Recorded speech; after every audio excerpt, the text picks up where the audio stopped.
Welcome, everybody who's watching. My name is Dr. Drew Leader, an MD, but primarily a professor of philosophy with a special interest in philosophy of the body, philosophy of medicine, and how people heal in the face of illness, injury, disability, and aging. And in fact, this is the subject of my new book, The Healing Body, Creative Responses to Illness, Aging, and Affliction. And in it, I go through many, many different strategies, 20 in all, in which people find healing from in the face of these kinds of assaults. But today, in this brief video, I want to talk about the nature of those assaults. What happens when we fall ill or when we have a serious injury or encounter a disability that suddenly enters our life, perhaps unexpectedly and in a very challenging way. And I'm going to say there are four different ways in which our world kind of disintegrates, loses its integration. This is the nature of illness as opposed to disease conceived of through the biomedical model. Illness is the way in which we experience it, the way in which our shifts our relationship with. The first one I'll talk about is our body. The second one I'll talk about is the world, the spatiotemporal world. The third thing I'll talk about is our relationship with other people. And the fourth thing, our relationship with meaning, universe, God, etc. So let's take them one by one very quickly. First one, relationship with our own body. When we're in health in an unproblematic way, we usually feel in unity with our body. For example, I am speaking and you are listening. It would sound funny to say my mouth is speaking and your ears are listening. The potentials and the capacities of the body are one and the same with my own.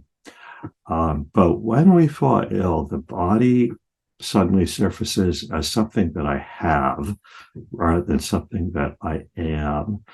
This thing, which may actually be alien or resistant to my will.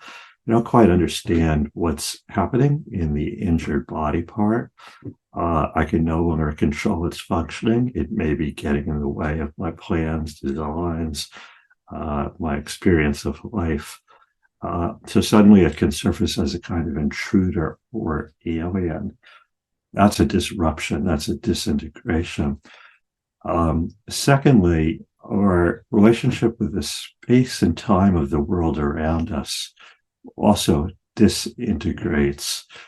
For example, with time, a pain brings us into the now. It's right there, pulsing or throbbing in a way that can't be ignored. But it's a now that is aversive. It's precisely a now that we would like to escape. We're cut off from our past as we had experienced it previously. And even our future is being brought into question, especially with kind of a serious illness or aging. We might have a whole life narrative, the things we were going to accomplish that day, a year, that period of our life, which suddenly is called into question when our body breaks down. This is true not only in terms of our relationship with time, but with space.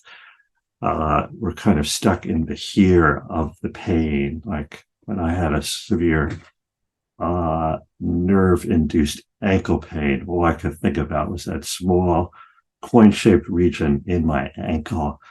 And moreover, I couldn't walk around very freely. So I was confined more to the house where I used to be able to walk for miles with my dog. So space is constricting around me. A flight of stairs that I used to be able to, ascend very quickly might now become an impassable barrier for someone with a disability. So let's go on to the third thing, our relationship with other people. Once again, this can be kind of disintegrated. We're no longer following the usual kind of social and work routines that other people are engaged with. We're kind of left out. We might be confined to our bed or unable to go out with friends in the evening.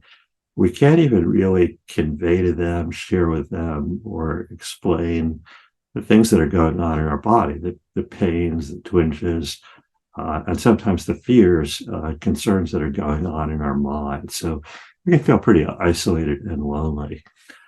And then finally, our relationship, I guess I'll call it with meaning or the universe. A lot of times people say, why is this happening to me? What sense do I make of it?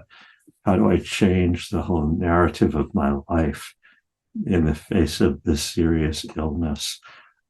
Is there a God? Why has God done this to me? Am I somehow deserving of punishment? And the Latin word for from which we get the word pain, poena, actually means punishment in Latin.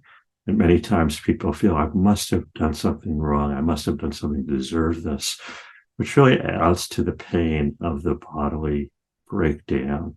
And it's often not true, but somehow it feels that way as we feel the pain and disruption within our body. So this is maybe a bit of a depressing start. But once again, in this new book, which is available, The Healing Body, Creative Responses to Illness, Aging, and Affliction, I'm going to talk about all the ways in which we heal in the face of these disruptions, 20 healing strategies in all. So from here on, that's where we will turn our attention in future videos.